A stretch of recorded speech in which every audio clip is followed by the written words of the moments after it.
Olá galera, vamos falar das propriedades de potenciação, agora focando nas propriedades operatórias. Já vimos na aula passada sobre a definição da potenciação e as principais propriedades, as propriedades básicas. Agora vamos ver as propriedades operatórias e tentar entender como que podemos utilizá-las aí em alguns problemas de matemática.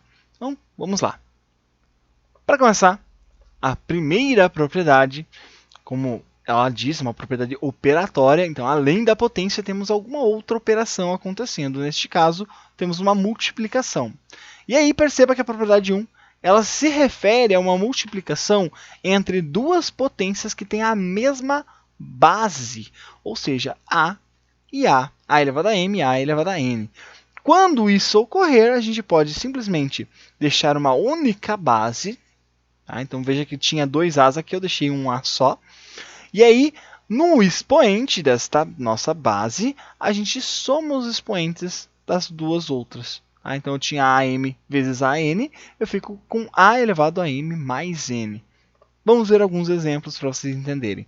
3 à quinta vezes 3 à 7 vira 3, que é a mesma base, elevado ao 12, que é a soma de 5 com 7. Simples?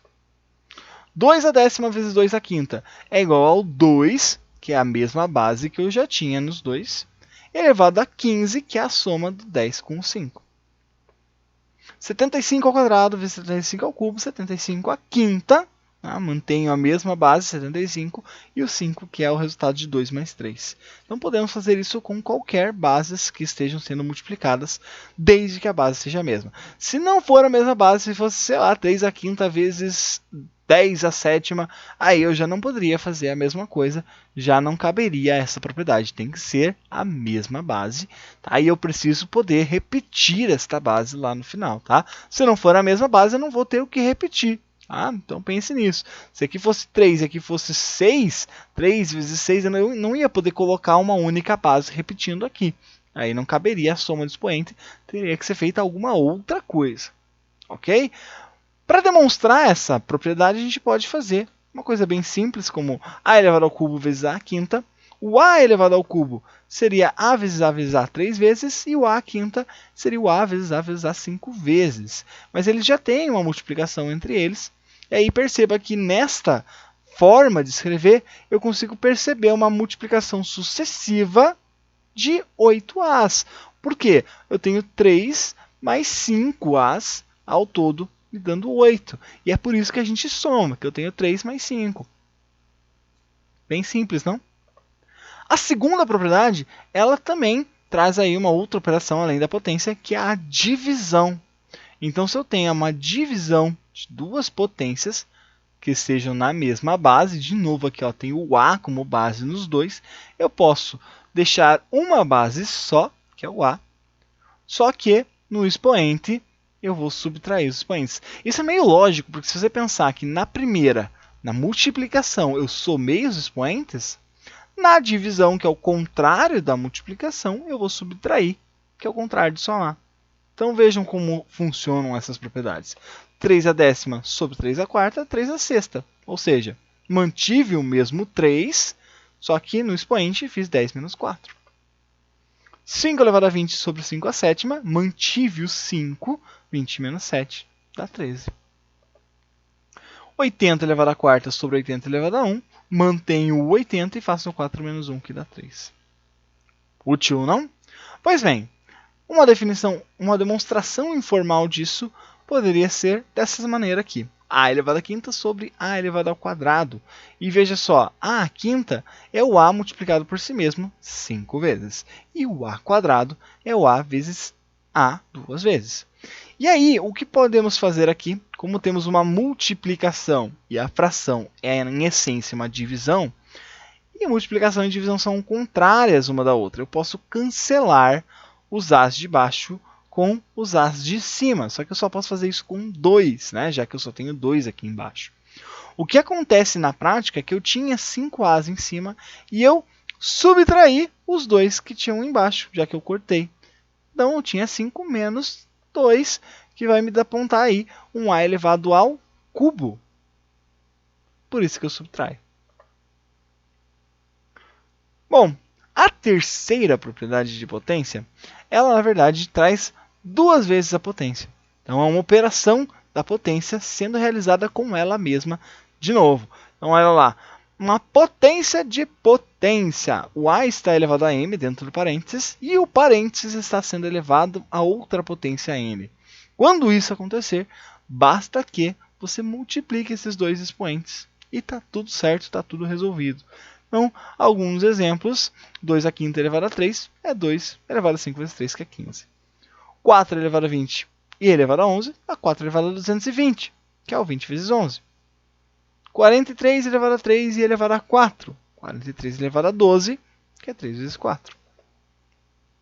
E para demonstrar isso aqui, a gente vai então tomar a elevado ao cubo e elevado à quarta potência.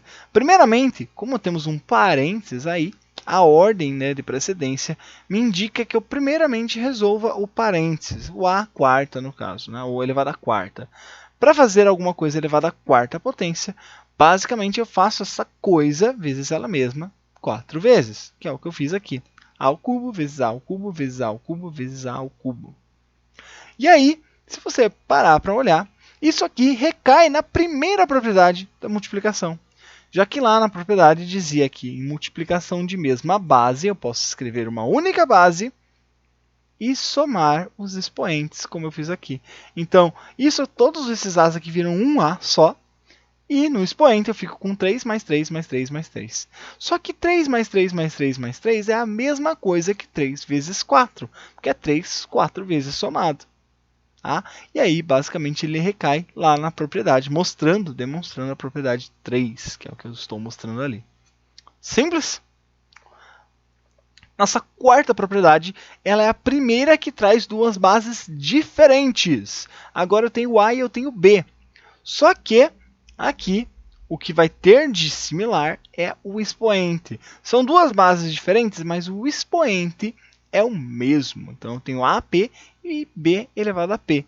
Neste caso, o que nós podemos fazer é arranjar esses dois num único parênteses, só o A vezes o B, sem potência, e colocar essa potência para fora.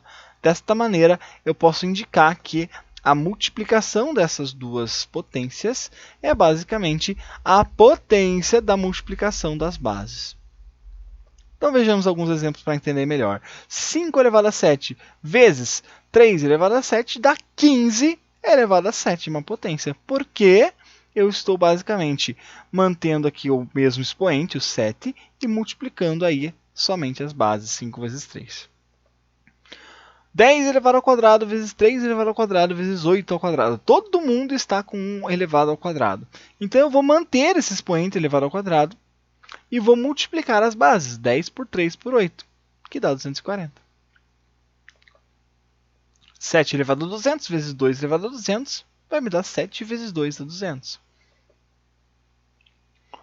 E esse aqui é um curioso, porque eu também posso trazer exemplos que fazem o contrário.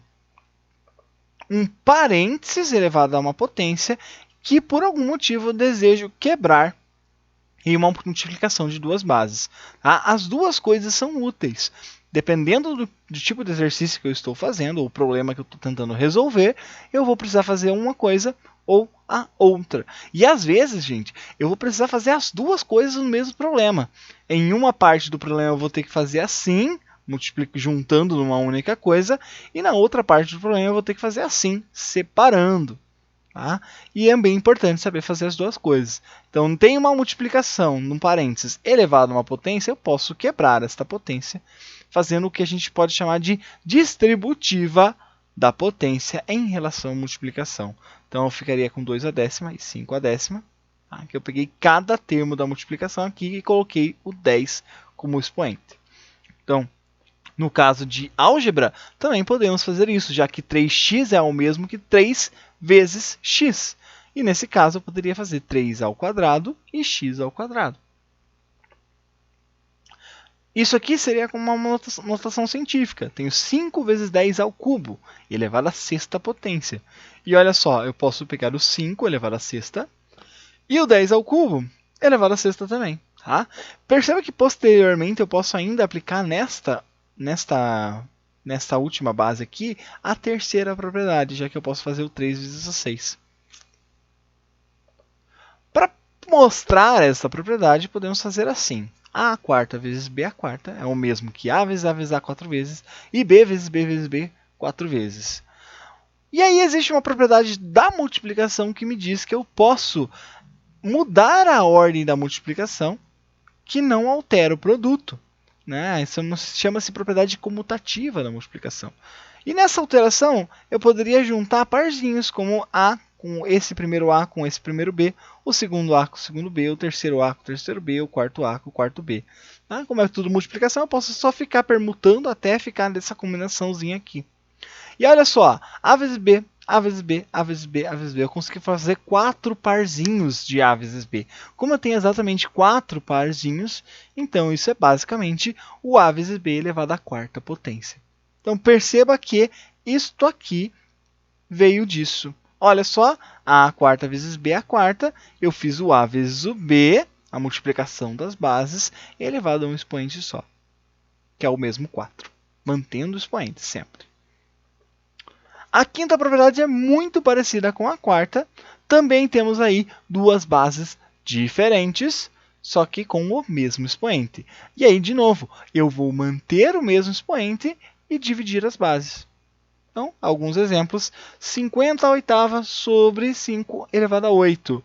Eu posso, então, manter o expoente 8 e fazer 50 dividido por 5, que, por sinal, dá 10, 10 à oitava. 1 elevado a 18 sobre 20 elevado a 18. Eu posso manter o 18, que ambos têm, e fazer o 1 sobre 20, que dá 0,05 elevado a 18. Em alguns casos, eu até posso deixar na forma de fração mesmo. Então, x elevado a 1000, 2 elevado a 1000, eu deixo só 1000 e pego x sobre 2, entre parênteses. E aí eu estou satisfeito, posso até deixar desse jeito aqui, né? Já que é um x, eu não posso fazer a operação. E assim como a propriedade 4, a propriedade 5 também é muito utilizada ao contrário. Quando eu tenho um parênteses elevado a uma potência, eu quero quebrá-lo em potências separadas. Então, 7 meios elevado a 12 pode virar 7 a 12 e 2 a 12, sem nenhum problema, sem nenhum pudor. Tá? Porque às vezes isso aqui pode ser útil. E como lá na propriedade 4, às vezes a gente pode usar isso no mesmo problema. Eu começo abrindo de um jeito e termino fechando da outra maneira. Tá? Olha lá, 1 sobre x elevado ao quadrado vira 1 ao quadrado sobre x quadrado. E o último exemplo, x quadrado sobre 3 elevado à quinta, pode virar um x quadrado à quinta e 3 à quinta. Certo? Percebam que a propriedade 4 e a 5 elas podem trabalhar juntas, inclusive, e eu poderia ter numa fração muito grande, onde eu tenho multiplicação e divisão, eu poderia quebrar um expoente para todo mundo desta maneira aqui. Veremos alguns exemplos mais para frente desse tipo. Uma demonstração desta propriedade 5 poderia se dar simplesmente fazendo A quarta e B a quarta, que vira A vezes A vezes A ou B vezes B vezes B. E aí, eu poderia quebrar estas frações aqui em A sobre B vezes A sobre B, B vezes A sobre B vezes A sobre B. Dá na mesma, como você pode perceber, né? Eu só juntei os parzinhos. Só que aqui eu tenho 4 frações que são exatamente iguais. A sobre B elevado à quarta potência. O legal é que tem algumas consequências. Lembra que a gente tinha especificado na primeira aula de propriedades que o n estava sendo um número natural, um número inteiro positivo. Mas, com a nossa segunda propriedade, a gente pode agora começar a definir quando o expoente for zero ou, pior, negativo. Então, se eu pensar no a elevado a zero como sendo um a elevado a p menos p, esse p pode ser qualquer número, né, já que qualquer número menos ele mesmo dá zero, eu poderia inverter a ordem dessa propriedade 2 e pensar nesse a elevado a p menos p como a elevado a p sobre a elevado a p, né, já que cabe dentro dessa potência, dessa propriedade aqui. E aí, como eu tenho essa divisão, e a elevado a p vai ser a mesma coisa que a elevado a p, um número dividido por ele mesmo é 1. E disso sai que qualquer número elevado a zero é igual a 1. Isso só não dá certo com o zero. Né? 0 elevado a zero não vai rolar. Tá? Então, olha lá. 50 elevado a zero é 1. Menos 2,00065 elevado a zero é 1. E positivo, que é pior. 7 sobre 58 elevado a zero é 1 também. 1 elevado a zero é 1. Então, só não dá certo com 0 elevado a zero, porque eu teria que fazer 0 sobre 0, que não vai rolar, né? Porque 0 não pode ir no denominador. Então, tenha isso em mente. Bom, isso também pode me ajudar a compreender o expoente negativo. Então, imagine que eu tenho um número negativo menos p. Eu poderia lê-lo como a elevado a 0 menos p. 0 menos p cabe dentro dessa propriedade 2. Eu poderia pensar como o a elevado a zero, que seria o m, sobre o a elevado a p, que seria o n. Só que o a elevado a zero eu sei que é 1, então eu posso definir que o a elevado a um número negativo nada mais é do que 1 sobre o a elevado à versão positiva daquele número. Certo? Vamos ver alguns exemplos para a gente entender bem isso aqui. 5 elevado a menos 3 vira 1 sobre 5 ao cubo. 2 elevado a menos 50 é 1 sobre 2 elevado a 50. Menos 0,5 elevado a menos 1 é 1 sobre o menos 0,5 elevado a 1. Então, olha só o que acontece aqui. Apenas o sinal do expoente muda e eu viro uma fração 1 sobre aquele número na nossa base que nós tínhamos. Então, eu tenho aqui 1 sobre a base 2 elevado a um expoente onde o sinal negativo apenas é que some. E perceba que quando eu tenho um número negativo, ele continua sendo negativo. É só o expoente mesmo que muda. Existe um caso especial para frações, já que quando eu já tenho uma fração, eu não preciso colocar 1 sobre a fração. Basta eu inverter a ordem do numerador e denominador. Então, 3 quintos vira 5 sobre 3, ou 5 terços. E aí eu posso só tirar o sinal do nosso expoente, ficando mais 2. Menos 5 sobre 22 elevado a menos 10, ele continua sendo menos, só que agora 22 sobre 5, invertendo o denominador e nominador. E aí o expoente de menos 10 passa a ser mais 10. Algumas dicas rápidas para a gente finalizar. Quando você tiver uma multiplicação sucessiva de potências, repare aquelas potências que forem de mesma base, mesmo que elas estejam separadas, já que eu posso comutar, eu posso trocar a ordem da multiplicação, eu posso simplesmente juntar estas bases aqui, em 2 elevado a 10 mais 5, por exemplo. Assim eu facilito algumas coisas, alguns cálculos. E a mesma coisa vale para divisões. Eu tenho ali uma multiplicação de 3 a quinta vezes 7 e dividido por 3. Eu posso simplificar estes dois aqui. Já que esse 3 aqui eu poderia escrever como 3 elevado a 1, eu faço 3 a quinta menos 1. Vira 3 a quarta. Aqui eu tenho, por exemplo, um sinal negativo dentro da nossa potência. Aí aplica-se aquela regrinha do expoente para o ímpar. Neste caso, o expoente ímpar faz com que o nosso resultado fique negativo. E aí eu posso simplesmente deixar só o 5 ao cubo mesmo, já que eu já defini o sinal. Porque daí com estes dois eu posso aplicar a propriedade operatória que já me dá o 5 à nona. Aí eu já sei que o sinal vai ficar negativo mesmo. Deixo assim. No caso do expoente par, eu já sei que isso aqui vai dar positivo, então eu tiro o sinal, eu deixo positivo, já sei que ele vai ficar mais, e eu só posso deixar o 7 separadinho assim, para que eu possa juntá-lo usando a propriedade 1 operatória. Para casos onde eu tenho uma potência já dentro de outra potência, então eu tenho aqui 3x² elevado à quarta. Eu sei que pela nossa quarta propriedade, este 3 aqui vai ganhar o expoente 4. E o x² aqui, como ele já tem essa potência, ele seria uma potência de potência, que cai na propriedade de 3. Ou seja, é só multiplicar os 2 por 4. E aí eu teria 3 à quarta e x². Isso se aplica, então, até mesmo em coisas grandes como essa, onde eu tenho uma multiplicação e uma divisão. Aplico a propriedade de 3, a 4 e a 5, todas ao mesmo tempo, pegando esse expoente 2 e jogando para esse 2 aqui. O 10 à sétima vai virar 10 elevado a 7 vezes 2, já que cai a propriedade de 3. E o 3 à sexta vira 3 a 6 vezes 2. Então, eu distribuí este expoente para todo mundo dentro do parênteses, já que eu tenho multiplicações e divisões que cabem na propriedade 4 e 5. Espero que vocês tenham gostado e eu vejo vocês na próxima. Até lá!